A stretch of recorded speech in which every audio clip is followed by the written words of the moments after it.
Nasrallah मारा जाता है ईरान में, यहाँ भी बच्चे लोग छाती पीटते हैं। आप इसी समझ सकते हो। और बांग्लादेश में जो हमारे हिंदुओं पे अत्याचार होता है, फिर इनमें कोई दम नहीं होता है। हाँ, चुपचाप हो जाते हैं, आराम से झंडे निकाल करके निकलते हैं रोडों के ऊपर में, मातम मनाते हैं।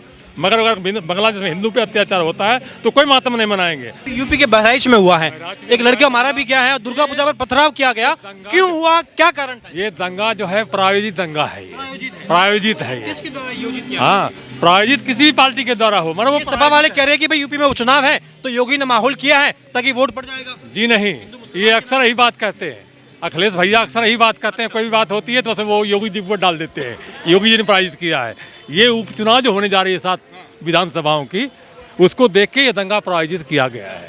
किसने किया होगा, क्या लगता है? ये टू कहाँ से आ रही है? ये टुकड़े साजिश की वो टुकड़े गैंग जो है ना, उनसे आ रही है। अभी भी एक्टिव है वो गैंग? अभी भी गैंग एक्टिव है, वरना घर पर से पत्थर नहीं चलते। गणेश विसर्जन में पत्थर चलते हैं, दुर्गा पूजा में पत्थर चलते हैं, हाँ, ये समय रामनवमी में पत्थर चलते हैं, हनुमान जयंती में पत्थर चलती है। क्यों भैया, क्यों इनको? क्योंकि ये टुकड़े गैंग जो एक्टिव हैं।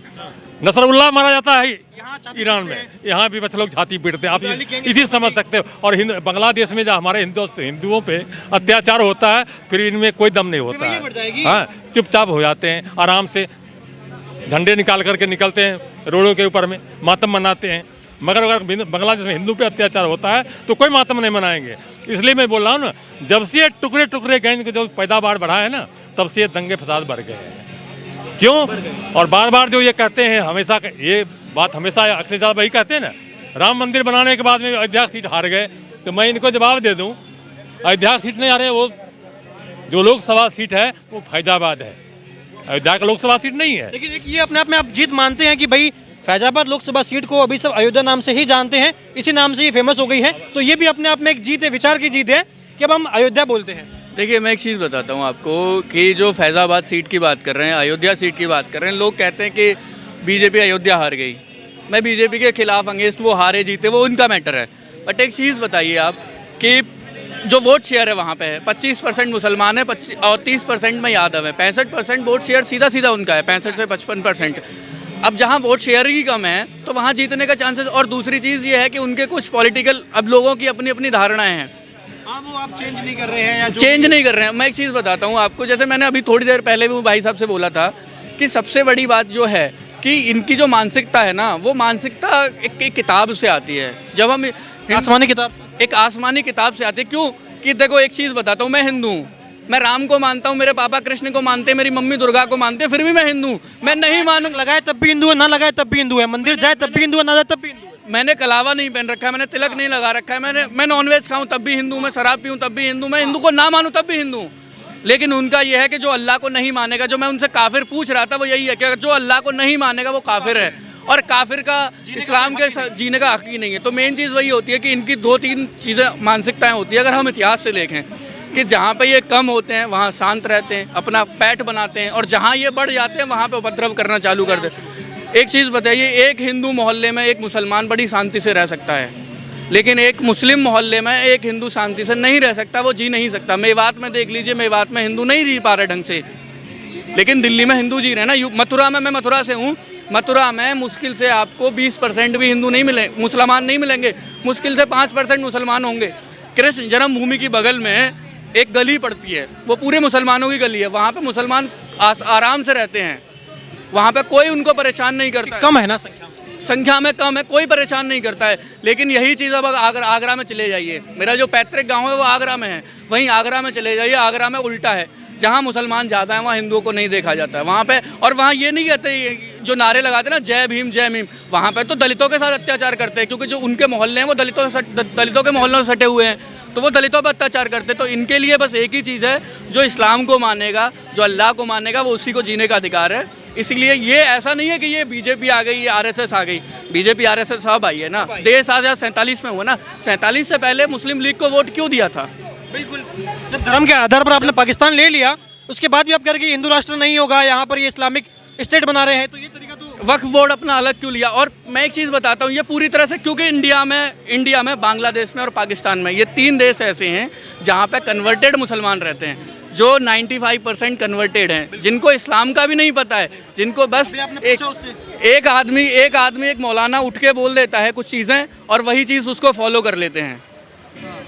यही चीज़ें होती है। मैं एक चीज़ और बता देता हूँ आपको थोड़ा सा, कि जैसे आपने देखा होगा एक औरत होगी, वो नॉर्मल चलेगी, उसे कोई फ़र्क नहीं पड़ता कि लोग अटेंशन दे रहे हैं कि नहीं दे रहे हैं। लेकिन एक जो किन्नर होता है ना, उसको अटेंशन चाहिए, वो 4 श्रृंगार और करता है। वही हिंदुस्तान के, पाकिस्तान के और बांग्लादेश के मुसलमानों को, कि उनको इनसिक्योरिटी है कि हमारे जो हकूक़ बैठे हैं उधर, जो आज इस्लाम मान रहे हैं, मक्का मदीना में जो जहाँ से इस्लाम आया है, पाकिस्तान को अल्टीमेटम दे रहे हैं कि भिखारी भेजना बंद कीजिए महाराज, आप लगातार भिखारी भेज तो वो दिखाना चाहते हैं कि हम भी मुसलमान हैं, उनको दिखाना चाहते हैं कि हम मुसलमान हैं, हम ज़्यादा, तुमसे ज़्यादा पक्के मुसलमान हम हैं। वो एक होड़ लगी हुई है खुद को मुसलमान दिखाने की। जाकिर नाइक जो है पाकिस्तान में आए थे कुछ समय, अभी उनका एक इंटरव्यू भी है, उसमें उनसे पूछा गया था, वहाँ पर मंच पर एक हमारे सज्जन थे, उन्होंने जो है एक श्लोक भी सुनाया था। हालांकि उसमें जाकिर नाइक कह रहे हैं कि दुनिया में अगर शांति कायम करनी है तो सबको इस्लाम स्वीकार करना पड़ेगा, वरना इम्पॉसिबल है दुनिया में शांति कायम होना। मैं एक चीज़ बताता हूँ सर, कि जो इस्लामिक देश हैं, जहाँ पे हिंदू है ही नहीं, जहाँ पे क्रिश्चियन नहीं है, जहाँ पे और कोई धर्म नहीं रहता है, जहाँ पे केवल मुसलमान रहते हैं, वहाँ शांति है क्या?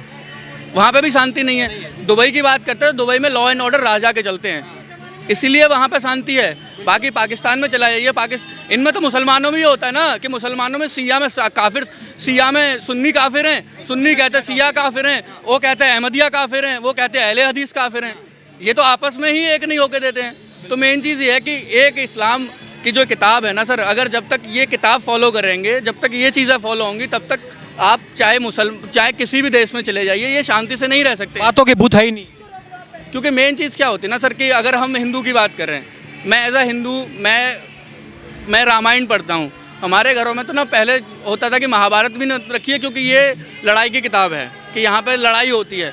तो हम तो बोल दे गए कि हम चाहते हैं कि हम उसको महान मानते हैं जिसने त्याग किया है। हम भगवान राम को महान इसलिए मानते हैं क्योंकि उन्होंने त्याग किया। हम ऐसे राजा को महान नहीं मानते जिसने पूरी पृथ्वी जीती। हम ऐसे आदमी को महान मानते हैं क्योंकि हमारी फिलॉसफी वो है, हमारी फिलॉसफी है त्यागना।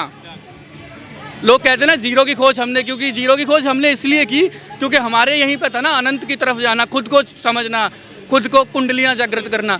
अब वहाँ पर जिन्होंने पढ़ाई नहीं करी, अब हिंदू धर्म पर ही लोग क्यों बोल देते हैं? क्योंकि हिंदू को फ़र्क नहीं पड़ता है, क्योंकि हम इतने विशाल हैं।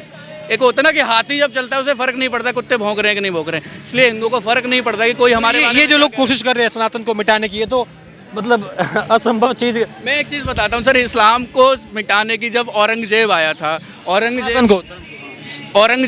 औरंगजेब ने कितने ही मंदिर तोड़वाए। आज लोग कहते हैं कृष्ण भूमि का जो मंदिर है उसके बिल अगर आप निकाल के देखिए तो बिल खुद मंदिर के नाम से हैं, उस मस्जिद के, ईदगाह मस्जिद के जो बिल हैं वो मंदिर के नाम से आते हैं।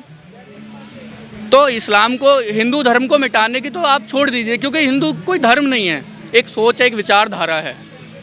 अब तुम किसी की विचारधारा को कैसे मिटा सकते हो? औरंगजेब आया था, औरंगजेब से हिंदू है, बिल्कुल आग, अग्नि, वायु, ये सब हमारा सोर्स है, इसमें हम मिल जाते। तो हमारी परिकल्पना जो है वो प्रकृति से है, और प्रकृति जब तक है सनातन धर्म है। मेन चीज़ क्या है ना कि देखो, सनातन कोई धर्म क्या होता है? हम ना एक चीज़ करते हैं कि हमने धर्म को मजहब से कंपेयर कर दिया। हम मजहब का मतलब होता है कि तुम किसी एक चीज़ को पूज रहे हो, उसको हिंदी में अगर ट्रांसलेट करें तो मजहब का मतलब या रिलीजन का मतलब होता है पंथ। पंथ का मतलब होता है कि मैं हनुमान जी को मानता हूँ तो ये मेरा पंथ है, ये मेरा मत है कि मैं हनुमान जी को मानूंगा। धर्म एक ही है। ये धर्म का मतलब होता है कि जो धारणा कर रहा है, ड्यूटी, कर्तव्य। अगर मैं आर्मी में हूँ, मैं अगर मेरा काम है लड़ना बॉर्डर पे, तो मेरा वहाँ पे धर्म है। जैसे रावण को लोग अधर्मी बोलते थे, रावण भी तो शिव जी की पूजा करता था, भगवान राम भी शिव जी की पूजा कर रहे हैं। दोनों जब युद्ध करने जा रहे हैं, दोनों एक ही को पूछ के जा रहे हैं, तो एक अधर्मी और एक अधर्मी कैसे हो गया?